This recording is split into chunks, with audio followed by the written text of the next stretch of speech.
नमस्कार विद्यार्थी मित्रांनो. सो आपण शब्द संपत्ती हा जो घटक आहे तो सुरू केलाय. शब्द संपत्तीमध्ये खरंच शब्दांची संपत्ती येते हे तुम्हाला कळलं असेल की आपल्या मराठी भाषेमध्ये किती समानार्थी शब्द, विरुद्धार्थी शब्द, अलंकारिक शब्द, शब्दसमूहाबद्दल एक शब्द, बरंच काही आहे, हो की नाही. सो या सगळ्याचा अभ्यास आपल्याला परीक्षेच्या दृष्टीने तर महत्त्वाचा आहेच, पण त्याच बरोबरीने आपल्या भाषा, आपल्या भाषेचा अभिमान किंवा आपली भाषा जतन करण्यासाठी, जपण्यासाठी हा जी काही संपत्ती आहे, संपत्ती म्हणजे काय रे, वेल्थ, खजिना. सो हा जो खजिना आपल्या भाषेतला आहे शब्दांचा, तो आपल्याला पुढच्या पिढीपर्यंत न्यायचा आहे. रॅदर त्याच्यामध्ये अजून वाढ करून असा मोठा बनवून त्यांना द्यायचा आहे. कळतंय. सो त्यासाठी आपल्याला ही सगळी शब्द संपत्ती माहीत असायला हवी. कळतंय. सो खरा श्रीमंत मराठी माणूस कोण, ज्याच्याकडे शब्द संपत्ती जास्त असेल. कळतंय. ओके. सो आज आपण जो नवीन टॉपिक सुरू करणार आहे तो आहे शब्द समूहाबद्दल एक शब्द. आता शब्द समूहाबद्दल एक शब्द म्हणजे काय, तर तुम्हाला काहीतरी असं दिलं जाईल. सपोज तुम्हाला असं दिलं की गर्भ श्रीमंत. आता गर्भ श्रीमंत म्हणजे कोण बरं, तर हा एक शब्द झाला. मग या एक शब्द कुठल्या शब्द समूहासाठी येतो, तर जो व्यक्ती जन्मापासून, गर्भ म्हणजे काय, गर्भात असल्यापासून म्हणजे काय, आईच्या पोटात असल्यापासून, गर्भात असल्यापासून. मग जो व्यक्ती आईच्या पोटात असल्यापासून श्रीमंत आहे तो कोण, गर्भ श्रीमंत. कळलं. सो द लॉजिकली मी नेहमी सांगत आहे शब्द संपत्ती आहे ना, खूप मुलं असं घेतात आणि रोजच्या रोज वाचतात आणि पाठ करतात. भाई ही गोष्ट ठीक आहे, पाठांतर दुसरा भाग झाला, पहिला भाग आहे ना, त्या गोष्टीला समजून घ्या. आता गर्भ श्रीमंत ह्याला जर तुम्ही ब्रेक केला आणि तर तुम्ही लक्षात ठेवलं गर्भ म्हणजे काय, तर लहानपणापासून श्रीमंत असणे, लहानपणापासून म्हणजे जन्मतः श्रीमंत असणे, गर्भात असल्यापासून. सोपं आहे की नाही. काही पाठांतराची गरज लागली सो तुम्हाला पाठांतराची गरजच नाही पडणार. कळतंय. अशा पद्धतीने आपण हे सगळं घेणार आहोत. रेडी. जे जे इम्पॉर्टंट वाटेल लिहून घेत चला. ओके. चलो. आणि कन्फर्म ह्याच्यावर प्रश्न येतो. कन्फर्म शब्दसमूहाबद्दल एक शब्दावर एक प्रश्न असतो. त्यामुळे be should be ready for this. Are you okay. चला स्टार्ट करायचं. चला चला चला फटाफट पेन घ्या, नोटबुक घ्या. बसलात व्यवस्थित, सगळा सेटअप झालाय. गुड. चलो बघा शब्दसमूहाबद्दल एक शब्द. अनुज. पहिलाच शब्द आहे आपला अनुज. आपल्यापेक्षा तो छोटा भाऊ असतो बघा, तो सतत मस्ती करणारा असतो, त्याला म्हटलं जातं अनुज, की आपल्यापेक्षा लहान भाऊ. बरोबर. ज्याचे सगळेजण लाड करतात. सो तो धाकटा भाऊ, लहान भाऊ किंवा आपल्या मागून जन्मलेला, त्याला काय म्हटलं जातं, अनुज. काय म्हटलं जातं, अनुज. राहील लक्षात, अनुज. सो तुमच्या सगळ्यांच्या छोट्या भावांसाठी अजून एक नाव मिळालंय तुम्हाला. काय मिळालंय, अनुज. ये मेरा अनुज है. समजतंय. मेरा अनुज है मतलब माझा अनुज आहे म्हणजे माझ्यापेक्षा तो लहान आहे किंवा माझ्या मागून जन्माला आलेला आहे. कळतंय. सो धाकटा भाऊ, लहान भाऊ, यासाठी आपण म्हणतो मागाहून जन्मलेला तो म्हणजे कोण, धाकटा भाऊ अनुज.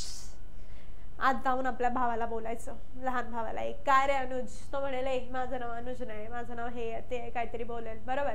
त्याला बोलायचं तुझं नाव अनुज पण आहे. कळलं. आणि अशा पद्धतीने या सगळ्या गोष्टी रोजच्या रोज वापरात आणायच्या बोलण्यात, मग ते बरोबर लक्षात राहतं. ठीक आहे. पुढे बघा. अन्नछत्र. आता अन्नछत्राला अजून एक शब्द आहे सदावर्त. सदावर्त. ओके. अन्नछत्राला अजून एक शब्द काय आहे, सदावर्त. म्हणजे तुम्ही बघितलं असेल ना की खूप सारे हॉस्पिटल्स किंवा टेम्पल्स यांच्या बाहेर बघा मोफत अन्नदान केलं जातं गरिबांना. ठीक आहे. सो ते जे मोफत अन्न दिलं जातं ना त्याला अन्नछत्र, म्हणजे ती जी जागा असते की जिकडे मोफत अन्न मिळतं त्याला अन्नछत्र किंवा सदावर्त असं म्हणतात. मोफत अन्न मिळण्याचे ठिकाण, जिकडे तुम्हाला मोफत, तुम्हाला म्हणजे जे कोणी गरीब आहेत बिचारे, जे वेगळ्या राज्यातून आपल्या राज्यात आले आहेत आणि त्यांच्याकडे पैसे नसतील हॉटेल्सला जाण्यासाठी किंवा काहीतरी खाण्यासाठी, खूपच गरीब आहेत, अशा लोकांसाठी हे असतं. ओके. अन्नछत्र. पुढे बघा. कृतज्ञ. कृतज्ञ म्हणजे कोण माहिती आहे का, तो आपला फ्रेंड ज्याला आपण मदत केलेली असते पण तो आपल्याला मदत करायला येत नाही. सो केलेली जी मदत आहे, केलेली जी हेल्प आहे ती विसरणारा म्हणजे कोण? कृतज्ञ. तो खूपच वाईट असतो. ज्याच्यावर आपण उपकार केले किंवा त्याला आपण मदत केली आहे ती मात्र तो विसरून गेलेला आहे. सो त्याला म्हटलं जातं कृतज्ञ. केलेले उपकार विसरणारा, केलेले उपकार विसरणारा, लक्षात ठेवा हा कृतज्ञ. आणि दुसरा एक शब्द येईलच पुढे, तो आहे कृतज्ञ. ज्ञ म्हणजे काय? माहित असणे, म्हणजे केलेले उपकार जाणणारा. सो लक्षात ठेवा, कृतज्ञ म्हणजे केलेले उपकार जाणणारा आणि कृतज्ञ म्हणजे केलेले उपकार विसरणारा. हे दोन्ही ऑप्शन तुम्हाला देणार ते लोक. आणि तुमच्यातले अर्धे जण ज्यांनी नीट बघितलं नाहीये घ्न म्हणजे काय, बरोबर आपण म्हणतो विघ्न म्हणजे काहीतरी वाईट, संकट, बरोबर. मग हा असा असतो संकट, उपकार विसरणारा माणूस. आणि कृतज्ञ, ज्ञ म्हणजे काय? जाणणे. ज्ञानामध्ये ज्ञ आहे. सो एखादी गोष्ट जाणणारा, एखाद्या गोष्टीची जाणीव ठेवणारा म्हणजे कोण? कृतज्ञ. कळलं? कृतज्ञ आणि कृतज्ञ मध्ये कन्फ्यूज व्हायचं नाही. पुढे बघा, जगन्नाथ, बरोबर. ते मध्ये काय तुमची रील आली होती, जगन्नाथम असं काहीतरी, बरोबर, असं काहीतरी होतं पुढे. सो तो जगन्नाथ म्हणजे काय? जगाचा नाथ. जगाचा नाथ म्हणजे कोण? जगाचा स्वामी म्हणजे देव. सो देवाला आपण काय म्हणतो? सो जो सगळ्या जगाचा स्वामी आहे तो देव म्हणजे कोण? जगन्नाथ. आपण म्हणतो ना आपला हात जगन्नाथ, म्हणजे आपल्याला जे काही करायचंय आपल्या हिमतीवर करायला पाहिजे, मग हाच जगन्नाथ आहे. कळतंय? सो तसं जगन्नाथ म्हणजे काय? जगाचा स्वामी, जो जगाचं पालन पोषण करतोय, बरोबर पाऊस पाडतोय, सगळे ऋतू व्यवस्थित चालू आहेत, सगळं तिकडे व्यवस्थित आहे. सो असा सगळं पालन पोषण करणारा जगाचा स्वामी जगन्नाथ. ठीक आहे. पुढे जन्मगुण. जन्मगुण म्हणजे काय? की जन्मापासूनच उपजत गुण असतात. आता काही मुलं बघा ना, लहानपणापासूनच बिचारी एकदम शांत, हुशार, एकमेकांचा मोठ्यांचा वडीलधाऱ्यांचा रिस्पेक्ट करणारी असतात. आणि काही मुलं जन्मतःच वात्रट, उलट बोलणारी, अभ्यास न करणारी अशी असतात. सो तुम्ही कसे आहात? एकदम छान मुलं आहात. तुम्ही तुमच्या आईवडिलांचं ऐकता, तुम्ही रेग्युलरली अभ्यास करता. सो तुम्ही कसे? चांगली मुलं आहात. म्हणजे तुमच्यातला जन्मगुण काय आहे? तर तुम्ही जन्मगुणानेच चांगले आहात. तुमच्याकडे जन्मताच सगळे चांगले गुण आहेत. सो जन्मापासून उपजत गुण जे असतात ना, की बाबा लहानपणापासून तो तसाच आहे. आपण म्हणतो बघा, अरे लहानपणापासूनच तो तसा आहे, कळत आहे? सो जन्मापासूनच तो तसा रडकाय. सो ते तसं म्हणजे काय? जन्मगुण. ठीक आहे, चालेल. समजलं? जन्मगुण, जगन्नाथ, कृतज्ञ, अन्नछत्र आणि अनुज. क्लियर है भाई लोग? जाने का आगे एक बार देख लो, कोई डाउट तो नहीं है किसी को? अनुज, अन्नछत्र, अन्नछत्राला दुसरा ऑप्शन आहे सदावर्त. कृतज्ञ आणि कृतज्ञ मध्ये कन्फ्यूज व्हायचं नाही. जगन्नाथ आणि जन्मगुण.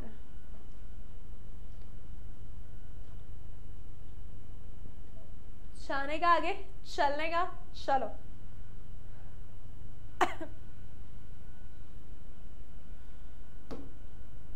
जयंती, आपण म्हणतो ना आज गांधी जयंती आहे. 2 ऑक्टोबरला आपण गांधी जयंती सेलिब्रेट करतो.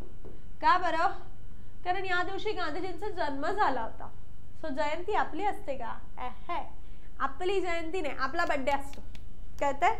जयंती कोणाची? जे थोर महापुरुष होऊन गेले, संत होऊन गेले, जे मोठे त्यांनी काहीतरी आयुष्यात येऊन मोठं काम केलंय चांगलं. हा थोर पुरुष, समाजसेवक, साधू संत यांच्या जन्मतिथीचा दिवस, तिथीनुसार म्हणजे त्यांच्या जन्माचा जो काही दिवस असेल ना, तो जन्मदिवस आपण काय करत असतो? जयंती म्हणून सेलिब्रेट करत असतो. 2 ऑक्टोबर गांधी जयंती, बरोबर. अशा खूप साऱ्या जयंती आहेत. आता जन्म दरिद्री म्हणजे जन्मापासून दरिद्री. दरिद्री म्हणजे काय? तर गरीब, किंवा आपण असं म्हणतो ना की त्याच्याकडे काहीच नसतं. ओके. सो असा व्यक्ती की त्याच्याकडे खायला प्यायला पण पैसे नाही आहेत, 2 टाइमचे कपडे घालायला, किंवा म्हणजे बेसिक आयुष्य पण तो जगू शकत नाही, असा जो जन्मापासूनच असतो ना, सो हा जन्म दरिद्री आहे. म्हणजे बिचाऱ्याकडे तेव्हापासूनच पैसे नाही आहेत, तो तसाच आहे. ओके. सो जन्म दरिद्री म्हणजे जन्मापासून कायमचं दरिद्री. त्याने कधीच स्वतःला काय म्हणतो इम्प्रूव्ह करण्याचा प्रयत्न नाही केला. म्हणजे तुम्ही नेहमी म्हणतात बघा, तुम्ही गरीब म्हणून जन्माला आलात ना, हा तुमचा दोष नाहीये. हा, पण जर तुम्ही गरीब म्हणून मेलात तर तो तुमचा दोष आहे. कळतंय? मग दरिद्री म्हणून जन्माला आलास ठीक आहे, पण तू छान अभ्यास कर, छान छान एक्झाम्स दे, छान पोस्ट मिळव आणि स्वतःची परिस्थिती बदल. बरोबर? सो असं करू शकतो. हो, आणि अशी बरीचशी उदाहरणं आपल्याकडे आहेत की ज्यांनी झोपडपट्टीमध्ये राहून देखील खूप छान अभ्यास करून आपलं आयुष्य बदलवलेलं आहे. कळतंय? सो दरिद्री, जन्म दरिद्री म्हणजे जन्मापासून दरिद्री. जमीनदार, आपल्या गावात बघा एखादं असं घराणं असतं आणि ज्यांना आपण असं खूप वतनदार वगैरे म्हणत असतो, सो ते जमीनदार असतात. कारण का? ज्यांच्याकडे खूप सारी जमीन आहे. म्हणजे गावात कोणाकडेही नाही एवढी जास्त जमीन कोणाकडे असते? जमीनदाराकडे असते. ओके, सो जमीनदार म्हणजे कोण? पुष्कळ जमीन असलेला. जमीनदार म्हणजे कोण? पुष्कळ जमीन असलेला. ठीक आहे, क्लिअर आहे सगळ्यांना? ओके, चलो नेक्स्ट बघा, अष्टावधानी. अष्टावधानी म्हणजे काय बघा. आता ह्याची फोड करा. अष्ट अधिक अवध अधिक आणि म्हणजे काय माहिती का? अवध म्हणजे काय? सावध म्हणतो बघा आपण, सावध, की एखादा असा माणूस. काही माणसं असतात बघा, आपली मम्मी एक्सपेशली, तिला ना ती सकाळी उठून तुम्हाला उठवते, इकडे चपात्या करते, तिथे भाजी करते, तुमचा ते झालं की कोणाला चहा देते, कोणाला ब्रेकफास्ट देते, कोणाचा टिफिन भरते. ॲट अ टाइम ती इतकी कामं करत असते ना. मग असे जे व्यक्ती असतात ना, जे एका वेळेस खूप सारी कामं करत असतात, कळतंय, आणि ती सगळी कामं एकदम सावधानतेने आणि व्यवस्थित करत असतात, त्याला म्हटलं जातं अष्टावधानी. काय म्हटलं जातं? अष्टावधानी. अष्टावधानी म्हणजे काय? की एकाच वेळी अनेक अवधाने राखून काम करणारा. एकाच वेळी अनेक अवधाने राखून काम करणारा. बरोबर? आणि व्यवस्थित काम करतात, त्या व्यक्तीलाच म्हटलं जातं अष्टावधानी. आणि जो एका वेळेला 10 कामं घेतो आणि एक पण धड नाही करत, त्याला म्हटलं जातं एक ना धड भाराभर चिंध्या. ते चुकीचं आहे. ही व्यक्ती कशी असते? उदाहरणार्थ आपली मम्मी, की ते ॲट अ टाइम भरपूर कामं करते आणि सगळं अगदी व्यवस्थित करते. कळतंय? पुढे बघा, मरण. मग आमरण म्हणजे काय? तर मरण येईपर्यंत. आमरण उपोषणाला बसलेले आहेत. आपण बऱ्याचदा ऐकतो, काही पॉलिटिकल पार्टीज असतात किंवा काही युनियन्स असतात, सामान्य लोक असतात जे आमरण उपोषणाला बसलेले असतात. सो ते आमरण उपोषण म्हणजे काय? मरण येईपर्यंत उपोषण. कळतंय? आमरण उपोषण म्हणजे काय? तर मरण येईपर्यंत उपोषण. आमरण, मरण येईपर्यंत. कळतंय ना? आमरण लक्षात राहील. आमरण म्हणजे काय? कळतंय का? आ म्हणजे काय? येईपर्यंत. मरण म्हणजे काय? मरण माहिती आहे तुम्हाला. सो आमरण म्हणजे की मृत्यू येईपर्यंत, मरण येईपर्यंत. अपाद मस्तक. आता हे संस्कृत मधलं आहे. पाद म्हणजे काय माहितीये का? पाय. ओके, आणि अ म्हणजे पायापासून. पाद म्हणजे काय? पाय. ओके, सो आपण म्हणतो ना पादप. ओके, पादप म्हणजे पाय. ओके, किंवा पाद म्हणजे पाय. ओके, पादप म्हणजे झाडांना म्हटलं जातं पादप, कारण ते जमिनीतून पाणी घेऊन पायाने पाणी पितात ना. प म्हणजे काय? पाणी पिणे. पादप. कळतंय? सो पाद म्हणजे काय? पाय, पायापासून. मस्तक माहितीये तुम्हाला, डोक्यापर्यंत. सो अपाद मस्तक. अपाद म्हणजे पायापासून डोक्यापर्यंत. समजलं? समजलं? चलो नेक्स्ट बघा, आस्तिक आणि नास्तिक. आता ज्यांना वाटतं हो देव आहे ते आस्तिक, आणि ज्यांना वाटतं देव नाही ते नास्तिक. आस्तिक आणि नास्तिकचा फरक समजला? आस्तिक म्हणजे कोण? की हो, ज्याला वाटतं हो या जगात देव आहे. आणि नास्तिक म्हणजे कोण? जो बोलतो नाही या जगात देव वगैरे कोणी नाहीये. समजतंय? सो हे आस्तिक आणि नास्तिक या दोन गोष्टी लक्षात राहतील. खूप कॉमन शब्द आहेत, बऱ्याच परीक्षांना रिपीट होतो हा शब्द, सो तुम्हाला माहिती असला पाहिजे. जन्मभूमी. आता ज्या भूमीवर आपला जन्म झाला, भूमी म्हणजे काय? देश. सो ज्या भूमीवर, ज्या देशात आपला जन्म झाला ती आपली जन्मभूमी असते. आपण बोलतो ना, भारत ही माझी जन्मभूमी आणि कर्मभूमी आहे. म्हणजे मी इथेच जन्माला आलो आणि मी इथेच कर्म केले, ते जे काही कार्य करायचं ते केलं. बरोबर? सो ही मायभूमी, ही जन्मभूमी, ही कर्मभूमी, ही आमुची महावंदनीय अति प्राणप्रिय ही माय मराठी आमुची. बरोबर? म्हणजे अशा अर्थाने आपण जन्मभूमी म्हणजे काय की तिकडे आपला जन्म झालेला असतो. कळतंय? जन्मभूमी क्लिअर आहे. पुढे जायचं. येस, आस्तिक नास्तिक जन्मभूमी. सो आपली जन्मभूमी काय आहे तर आपला भारत देश. आपला भारत देश ही आपली जन्मभूमी आहे. कृतज्ञ, मगाशीच आपण बघितलं, कृतज्ञ म्हणजे केलेले उपकार, केलेली मदत, सगळं विसरणारा. असा जो तुमचा मित्र असेल ना त्याला जाऊन बोलायचं कृतज्ञ कुठला. त्याला वाटेल अरे हा मला काय बोलून गेला, किंवा असं बोलायचं कृतज्ञ कुठला. त्याला कळलंच नाही पाहिजे चांगला बोलतोय की वाईट बोलतोय. कळतंय? आणि तो बिचारा चांगला असेल त्याला बोलायचं कृतज्ञ कुठला. समजतंय? असं म्हणजे जो चांगला आहे त्याला कृतज्ञ बोला, जो वाईट आहे त्याला कृतज्ञ बोला. बोलाल ना? चलो पुढे बघा. सो कृतज्ञ म्हणजे काय तर केलेले उपकार जाणणारा. केलेले उपकार जाणणारा म्हणजे कोण? कृतज्ञ. आता बघा हा शब्द आपण डिस्कस केला होता सुरुवातीला. गर्भ श्रीमंत. गर्भ म्हणजे काय तर तुम्हाला माहिती आहे आईच्या पोटात असताना आपण म्हणतो की गर्भात आहे. ओके, की तो गर्भ आहे म्हणजे तो आत आहे पोटाच्या, अजून बाहेर नाही आलाय. तो आईच्या पोटात असल्यापासूनच कसा आहे बरं? श्रीमंत. सो जी व्यक्ती जन्मतःच श्रीमंत असते, आपण म्हणतो ना की तो तोंडात चांदीचा चमचा घेऊन जन्माला आला. तोंडात चांदीचा चमचा घेऊन जन्माला आला. सो त्याला म्हटलं जातं गर्भ श्रीमंत. गर्भ श्रीमंत म्हणजे काय? जन्मतः श्रीमंत असलेला. ठीक आहे? अशी कोणी मित्र मैत्रीण असेल बघा की हा जे शी इज रिच सिन्स बर्थ, म्हणजे जन्मापासूनच ती कशी आहे तर रिच आहे, श्रीमंत आहे, त्याला काय म्हटलं जातं? गर्भ श्रीमंत. ठीक आहे? पुढे बघा. एकल कोंडा. आपण म्हणतो ना हा तर एकल कोंडाच आहे. एकल कोंडा म्हणजे काय की ज्याला एकटं एकटंच राहायला आवडतं, त्याला माणसं नको, नातेवाईक नको, कोणी नको, अशी जी व्यक्ती असते तिला काय म्हटलं जातं? एकल कोंडा. एकल वरून राहतंय ना. कोंडा म्हणजे काय आपण म्हणतो ना कोंडून ठेवलं एखाद्याला, त्याला आवडतं. एकट्याला जसं कुठेतरी कोंडून ठेवलं ना त्याला आवडतं, कारण त्याला एकटंच राहायची सवय असते. तो छान एकटा एकटाच त्याच्या दुनियेत खुश असतो. सो एकल कोंडा असणं म्हणजे काय? एकटं राहण्याची आवड असणे. बघा हे सगळ्या शब्द इम्प्लिमेंट करत चला लाईफमध्ये. अंगाई गीत तुम्हाला माहिती आहे तुम्ही जेव्हा लहान होतात तेव्हा तुम्ही झोपायचे नाहीत. मग तुम्ही झोपण्यासाठी तुमची आई काय करायची तर अंगाई गीत म्हणायची. बरोबर आहे ना? मग ते अंगाई गीत ऐकून ऐकून ऐकून तुम्ही छान झोपायचं. बरोबर? काही जणांना अजून पण अंगाई गीत लागत असेल काय माहिती. सो त्या अंगाई गीत म्हणजे काय तर जे काही लहान मूल असतं, लहान बाळ असतं, त्याला झोपण्यासाठी म्हटलेलं गीत. कुठलं गीत? झोपण्यासाठी. कळला? झोप येण्यासाठी जे म्हटलं जातं त्याला काय म्हटलं जातं? अंगाई गीत.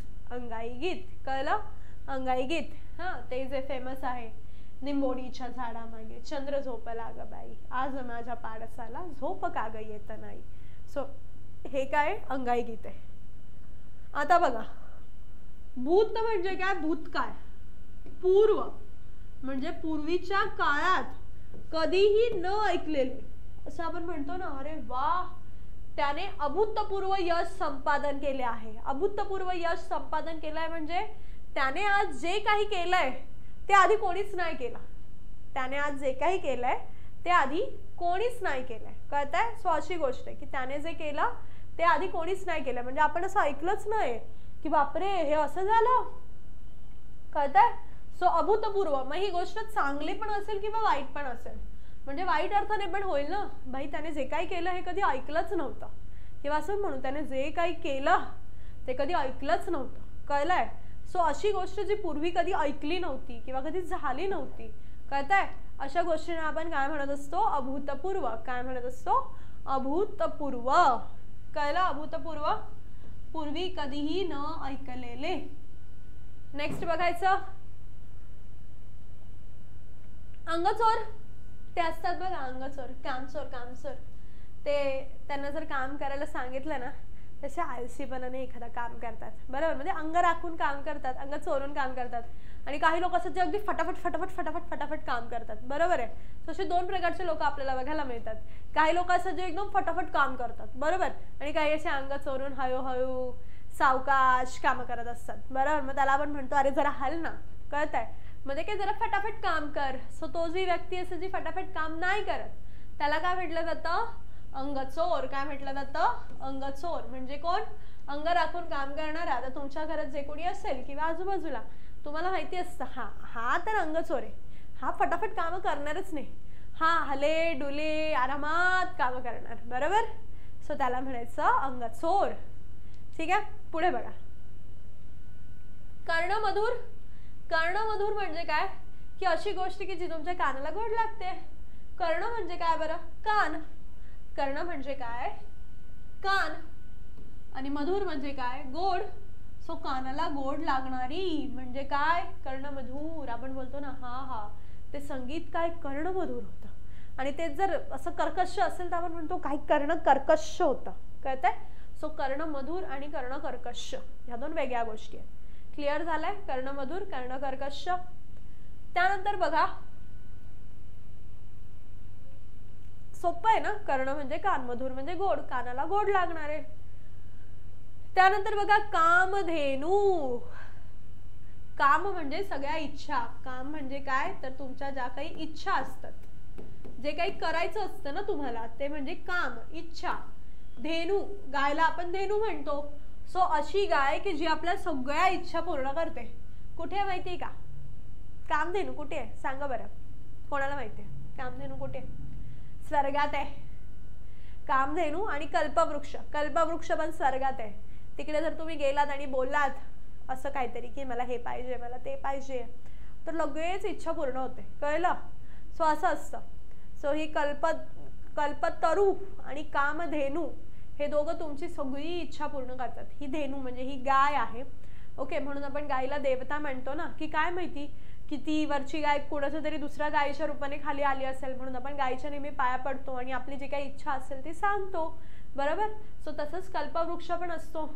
आपण बऱ्याचशा झाडांच्या समोर जाऊन त्यांच्या पाया पडतो, बरोबर. सो कल्पवृक्ष, कामधेनू हे काय आहेत तर आपल्या मनातली जी काही इच्छा आहे ना ते पूर्ण करणारे असतात. ओके, सो कामधेनू कळले, सर्व इच्छा पूर्ण करणारी गाय. गिरिजन. गिरी म्हणजे काय? डोंगर. गिरी म्हणजे काय तर डोंगर. आता डोंगरात राहणारे जन म्हणजे लोक. डोंगरात राहणारे लोक म्हणजे गिरिजन. जे डोंगरात राहतात बघा त्यांना आपण काय म्हणत असतो? गिरिजन म्हणत असतो. डोंगरात राहणारे लोक यांना आपण काय म्हणत असतो? गिरिजन. काय म्हणत असतो? गिरिजन. सोपं आहे ना. जन म्हणजे लोक. जनगणना करतो आपण. जनगणना करतो म्हणजे काय? जनांची गणना म्हणजे किती लोक आहेत हे मोजतो. सो त्या पद्धतीने जन म्हणजे काय? असे लोक की जे कुठे राहतात? गिरीवर. गिरी, पर्वत, डोंगर हे एकमेकांना समानार्थी शब्द आहेत. आपण बघितले आहेत बरं, कन्फ्यूज नाही व्हायचं या सगळ्यात. ओके, सो डोंगरात राहणारे लोक. आता बघा चक्रपाणी. आता चक्रपाणी म्हणजे कोण माहिती आहे का? पाणी म्हणजे हात. पाणी म्हणजे काय? हात. ऍक्च्युली हा पाणी असा असायला पाहिजे. चक्रपाणी हा असा नसायला पाहिजे, हा असा असायला पाहिजे. ठीक आहे, लक्षात ठेवा. हा पाणी वेगळा. हा पाणी म्हणजे बघा मी तुम्हाला नीट सांगते, लक्ष आहे सगळ्यांचं. हे चूक आहे, मी लिहून दाखवते. चक्रपाणी असं लिहितात. चक्रपा पहिलई वेलांटी. कळतंय ना? रस्व वेलांटी. चक्रपाणी. सो हा पाणी म्हणजे काय? हात. सो ज्याच्या हातात चक्र आहे असा कोण? विष्णू किंवा कृष्ण. आपल्याला माहिती आहे कृष्ण हा विष्णू, भगवान विष्णूंचाच अवतार आहे. सो कृष्णाच्या पण हातात चक्र आहे, बरोबर. आणि विष्णूच्या पण हातात चक्र आहे, तुम्हाला माहिती आहे. सो ज्याच्या हातात चक्र आहे त्याला काय म्हटलं जातं? चक्रपाणी. ओके, हा पाणी लक्षात ठेवा. हा जो पाणी आहे म्हणजे आपण जे पितो ते पाणी. हा पाणी वेगळं आहे. ठीक आहे. शुद्ध अशुद्ध शब्दांसाठी महत्वाचा शब्द आहे बरं हा, पाणी आणि पाणी. हा संस्कृत मधून आलाय त्यामुळे जसं ते तसं आलंय. ह्याला मराठीतले नियम नाही लागू होत. नाहीतर तुम्ही म्हणाल मॅम इथे तर चुकलंय ना, शेवटचं आहे मग ते दीर्घ पाहिजे. हा बाळ बरोबर आहे तुझं, तू म्हणतोय ते, पण हा शब्द जसंच्या तसं संस्कृत मधून आलाय. जे शब्द संस्कृत मधून येतात त्यांना मराठीचे नियम लागू पडत नाहीत. समजे? चक्रपाणी कळलं? सो ज्याच्या हातात चक्र आहे असा चक्रपाणी. पुढे बघा चंद्रमुखी. एवढे 5 घेऊ आणि मग आपण थांबू. आय नो तुम्ही पण थकला असाल भरपूर, म्हणजे मला वाटतं बराच वेळ झाला तुम्ही बसलाय. एवढे 5 शब्द घेऊ आणि मग आपण थांबू, ठीक आहे? पण तुम्ही कंटाळत नसणार आहे, हो ना?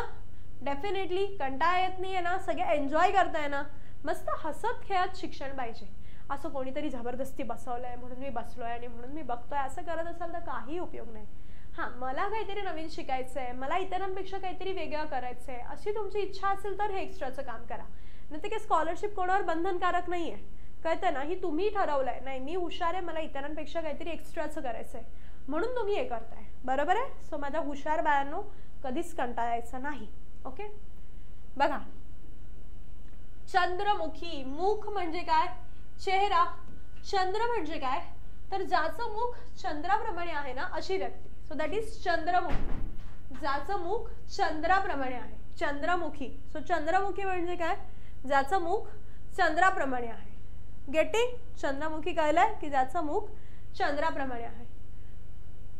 सिंपल आहे ना? प्रत्येक शब्दाची फोड करत चालायची. जेवढं तुम्ही फोड करणार ना एखाद्या शब्दाची, तेवढं त्याचं गेसिंग तुम्हाला सोपं जाणार. चंद्र फोडा मुखी. चंद्र काय आहे? चंद्र म्हणजे चंद्र. मुख चंद्रासारखं मुख असलेली, आता छान गोलम गोल चेहरा असेल कोणाचा, गोरीगोरी पान, तर आपण काय म्हणतो? अरे चंद्रमुखी येते, कळतंय? म्हणजे एकदम अशी सुंदर किंवा काय असं काहीतरी, ठीक आहे? सो चंद्रमुखी, चंद्राप्रमाणे मुख आहे जिचे, अशी ती. ताम्रपट, तुम्हाला माहिती असेल पूर्वीच्या काळात तांब्यावर कोरून द्यायचे. आज कसं आपण डॉक्युमेंटेशन करतो, बरोबर? आपल्या डिजिटल ह्याच्यामध्ये सगळं सेव्ह असतं, पण पूर्वीच्या काळी काय करायचे? तांब्याच्या पत्र्यावर लिहायचे. म्हणजे तुमच्या गावात पण बघा, आता जर तुम्ही गावी जाऊन विचारलं ना, ताम्रपट आहे का आपल्याकडे कुठला? निश्चित असणार. जे तुमच्या गावचे वतनदार आहेत, जहागीरदार आहेत, त्यांच्याकडे जाऊन बघायचं. जुने ताम्रपट मिळतात आणि ते असे पिढ्यानपिढ्या जपून ठेवलेले असतात, कळतं? त्यात अधिकार लिहिलेले असतात सगळे. सो तो ताम्रपट जो आहे ना, ताम्र म्हणजे तांब्याचा, पट म्हणजे ते जे पत्र असतो ना त्याच्यावर कोरलेला लेख. सो तांब्याच्या पत्रावर कोरलेले लेख ताम्रपट. गावी गेलात की नक्की विचारायचं, तुमचं जे कोणी गावातलं हेड असेल, जे काही कुठलंही घर असेल, जे हेड असेल त्यांच्याकडे ताम्रपट असतो आणि जाऊन तो बघायचा की ताम्रपट कसा असतो, कळलं? ठीक आहे, चलो पुढे बघा. देशांतर करणे. आता काही लोकांना जॉबसाठी, शिक्षणासाठी एका देशातून दुसऱ्या देशात जाऊन राहावं लागतं. सो ते लोक काय करतात? आपल्या देशातून दुसऱ्या देशात जातात. सो त्याला काय म्हणतात? देशांतर करणे. म्हणजे देशांतर, देशात अंतर, म्हणजे आता जे होतं त्याच्यापेक्षा वेगळं काहीतरी. म्हणजे एक देश सोडून दुसऱ्या देशात जाणे. देशांतर म्हणजे काय? तर एक देश सोडून दुसऱ्या देशात जाणे. क्लिअर झालंय? क्लिअर आहे सगळ्यांना? देशांतर म्हणजे काय? काय भाई लोग, आप लोग करोगे क्या देशांतर? नहीं करने का. किती चांगली अपॉर्च्युनिटी येऊ दे फॉरेन कंट्रीमधून, नाही जायचं, आपल्या देशासाठी काम करायचं. भलेही कमी पगार असू दे, पण बाहेरच्या देशात जायचं नाही. आपलं ज्ञान इथे मिळवलेलं आणि त्यांना जाऊन त्याचा फायदा करायचा का? Definitely not. त्याचा फायदा आपल्याच जन्मभूमीला झाला पाहिजे. नेहमी लक्षात ठेवा, पैशांच्या मागे धावू नका. एका तरी पिढीने सॅक्रिफाईस केलं पाहिजे सगळ्यांनी. आता बघा ना, जे लोक इस्रोमध्ये आहेत त्यांना जर चांगलं पॅकेज मिळत आहे म्हणून ते नासामध्ये गेले असते, तर आज आपली इस्रो एवढी पुढे आली असती का रे? Definitely not. मग जे लोक नासामध्ये आहेत ते पैशांसाठी तिकडे गेलेत, पण त्यांना समाधान मिळेल का रे? नाही. तुम्हाला माहिती आहे ना, आपलं मंगळयान, चंद्रयान ज्यावेळेस सक्सेसफुली वरती गेला तेव्हा आपले सायंटिस्ट रडले. हे कधी तुम्ही नासाचे सायंटिस्ट बघितले? नासामध्ये जे इंडियन आहेत ते कधी रडतात? कारण ते फक्त पैशांसाठी काम करतायत, भावभावना काही नाही आहेत. यांना इथे काम करून समाधान मिळतंय की मी माझ्या भारतभूमीसाठी काम करतोय, कळतंय? सो हे समाधान खूप महत्वाचं असतं. म्हणून ऑलवेज इस्रोचे सायंटिस्ट आपल्यासाठी मोठा आहे. नासाचा तो असेल पोचणे मोठा किंवा कशा पगाराने मोठा, पण आपल्याला तो महत्वाचं नाही. आपल्याला इस्रोचा सायंटिस्ट मोठा आहे. सो जो भारतीय इस्रोमध्ये कामाला आहे आणि जो भारतीय नासामध्ये कामाला आहे, मग त्याच्यापेक्षा त्यामध्ये आपल्यासाठी कोण इम्पॉर्टंट असणार आहे? डेफिनेटली ज्याच्या वर इस्रोचं नाव असेल. सो लक्षात ठेवा, तुम्हाला पण अशी वेळ येईल एखाद वेळेस जेव्हा तुम्ही फ्युचरमध्ये जाल आणि खूप चांगला पॅकेज येईल, त्यावेळेस ही गोष्ट लक्षात ठेवायची. सो देशांतर म्हणजे काय? एक देश सोडून दुसऱ्या देशात जाणे. देववादी. देववादी म्हणजे काय? देव म्हणजे दैव म्हणतो ना आपण, ऍक्च्युली ते दैववादी. दैववादी म्हणजे काय माहितीये का? आपण म्हणतो ना तो दैववादी आहे, म्हणजे तो देवावरच विश्वास ठेवू नये किंवा नशिबावर, जे होईल ते बघितलं जाईल, ठीक आहे? सो असा जो नशिबावर विश्वास ठेवून राहतो ना, नशिबावर विश्वास ठेवून वागणारा. आपण म्हणतो ना, मी काय जास्त लोड नाही घेत, जे होईल ते बघितलं जाईल. आता नशिबावर सोपवलंय, कळतंय. सो दैववादी, वादी म्हणजे विचारसरणी असते, समाजवादी, साम्यवादी, असे वेगवेगळे वाद आहेत, कळतंय. सो असे वेगवेगळे वाद म्हणजे काय, विचार.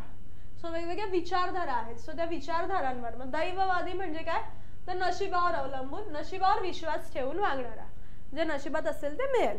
ठीक आहे. लास्ट, ठीक आहे. बघा लास्ट काय, निरपेक्ष. आता बघा, निरपेक्ष, ज्याला कुठलीच अपेक्षा नाहीये, अपेक्षा न ठेवणारा, कसलीही अपेक्षा नसलेला. कोण आहे बरं, आपले आई वडील. त्यांना आपल्याकडून कसलीच अपेक्षा नसते की आपण त्यांना पैसे द्यावेत किंवा ते आपल्याला, आपली जी काही केअर करतायत आपण त्यांची ती केअर करावी, काही अपेक्षा नसते त्यांची आपल्याकडून. ते कसे असतात, निरपेक्ष असतात. सो आई वडील हे एकमेव आहेत की जे निरपेक्ष असतात, ज्यांना कुठलीही अपेक्षा आपल्याकडून नसते. कळलंय की ज्यांना कुठलीही आपल्याकडून अपेक्षा नसते, ह्याला म्हटलं जातं निरपेक्ष.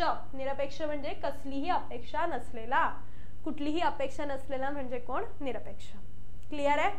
ठीक आहे. सो आजसाठी खूप सारे शब्दसमूहाबद्दल एक शब्द आपण बघितलेत आणि अजून पण खूप आहेत, कळतंय. आणि आता आपल्याला हळूहळू स्पीड घ्यायचं आहे, कारण हे फटाफट जमलं पाहिजे, कळतंय.